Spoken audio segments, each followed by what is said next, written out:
خوشتیپ ترین پسر دانشگاهمونه. الانم که ستاره راکی واسه جون میدی.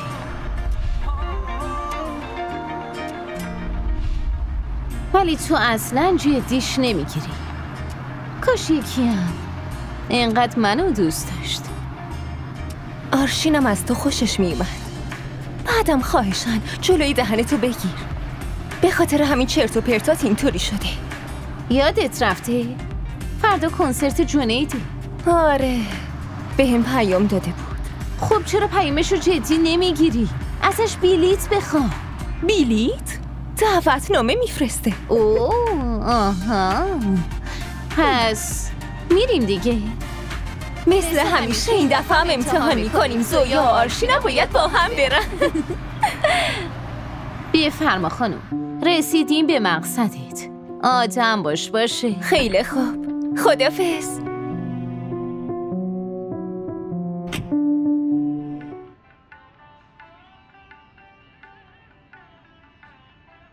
زویا جون دل بابا. بابا شما از کجا میفهمید؟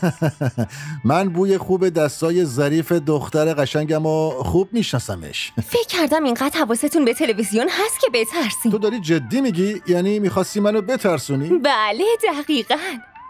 بابا بازم همون فیلمه؟ دخترم یه دوره خیلی طرفدار این بازیگر مرده بودم. انقدر ازش خوشم میومد که از مدل موهاش بگیر تا مدل لباساش همه رو تقلید میکردم. بازیگر زن مورد علاقت کیه؟ بازیگر زن؟ بازیگر زن مورد علاقت؟ آروم بگو.